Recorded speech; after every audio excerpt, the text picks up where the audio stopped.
Bonjour à tous et à toutes. En ce lundi de Pâques, je vous propose, après la lecture de l'Évangile, une courte réflexion sur la question « Jésus est-il vraiment mort ?» Je vous dirai, après la lecture de l'Évangile, pourquoi je me suis penché sur cette question.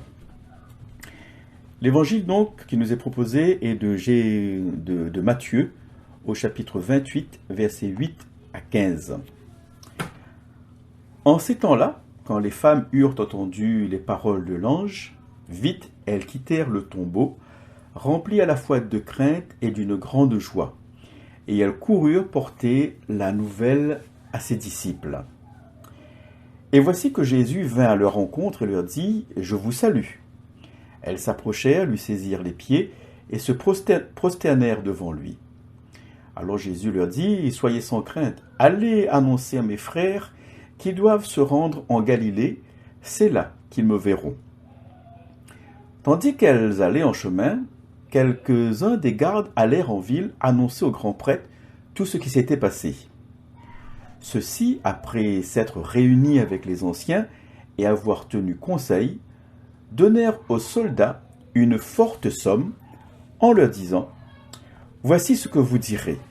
Ces disciples sont venus voler le corps la nuit pendant que nous dormions. Et si tout cela vient aux oreilles du gouverneur, nous lui expliquerons la chose et nous vous éviterons des ennuis. » Les soldats prirent l'argent et suivirent les instructions. Et cette explication s'est propagée chez les Juifs jusqu'à aujourd'hui. Avant de vous proposer ma méditation, on écoute un petit chant. Tu es là, au cœur de nos vies.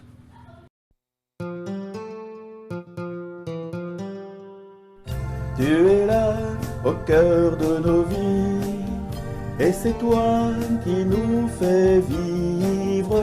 Tu es là, au cœur de nos vies, bien vivant, ô Jésus-Christ, dans le secret de nos tendresses. Tu es là, dans les matins de nos promesses. Tu es là au cœur de nos vies, et c'est toi qui nous fais vivre. Tu es là au cœur de nos vies, bien vivant, ô Jésus-Christ, dans nos cœurs tout remplis d'orage. Tu es là, dans tout le ciel de nos voyages. Tu es là, au cœur de nos vies, et c'est toi qui nous fais vivre. Tu es là, au cœur de nos vies, bien vivant, ô Jésus-Christ, au plein milieu de nos tempêtes. Tu es là, dans la musique de nos fêtes. Tu es là, au cœur de nos vies, et c'est toi qui nous fais vivre. Tu es là, au cœur de nos vies, bien vivant, ô Jésus-Christ.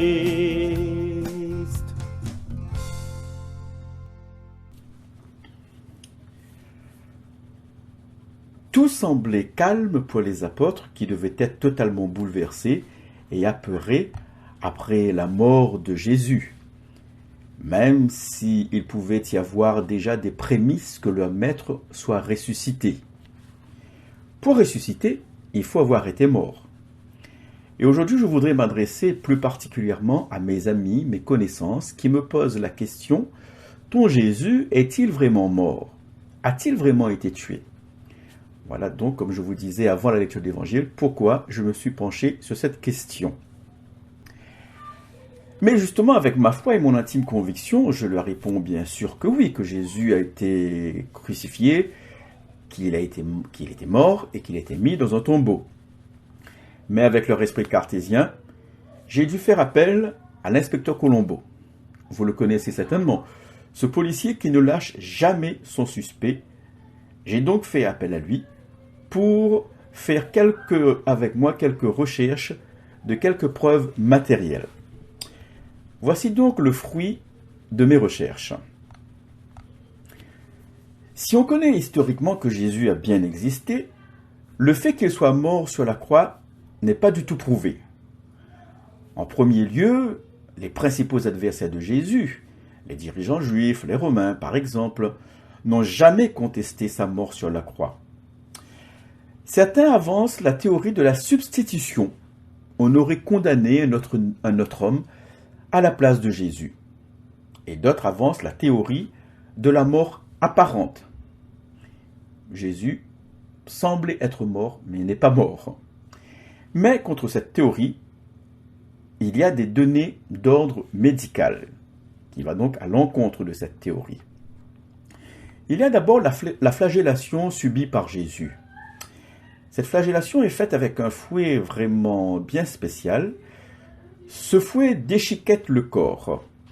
Et beaucoup de suppliciés mouraient durant cet acte barbare. Et les évangiles nous disent que Jésus a été aidé pour porter sa croix.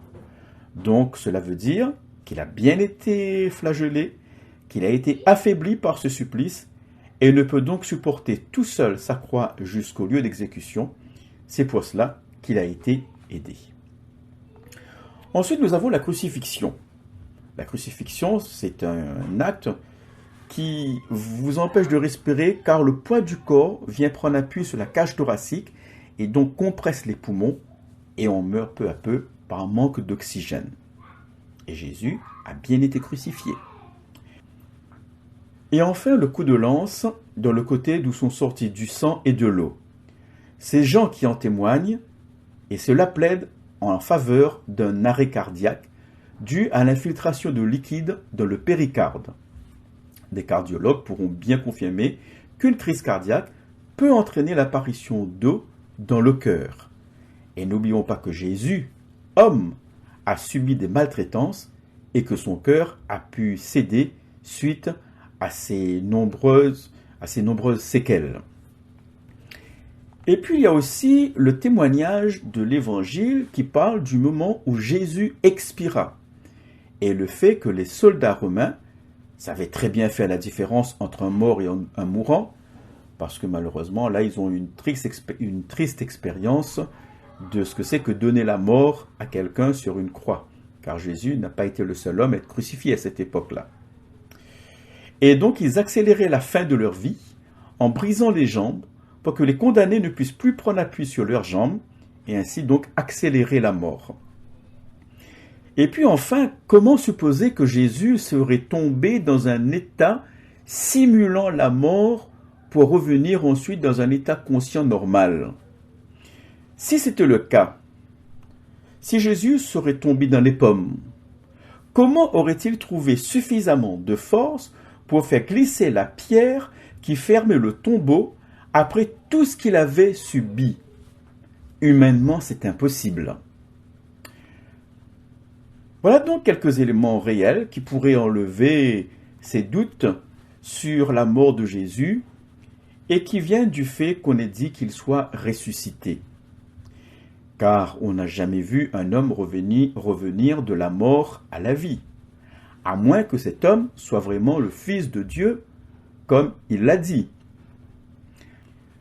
Demain, toujours avec les investigations de l'inspecteur Colombo, j'essaierai de répondre aux questions de mes amis toujours qui doutent sur la question « Est-il vraiment ressuscité ?» En attendant, je vous souhaite à tous une bonne journée et surtout, portez-vous bien.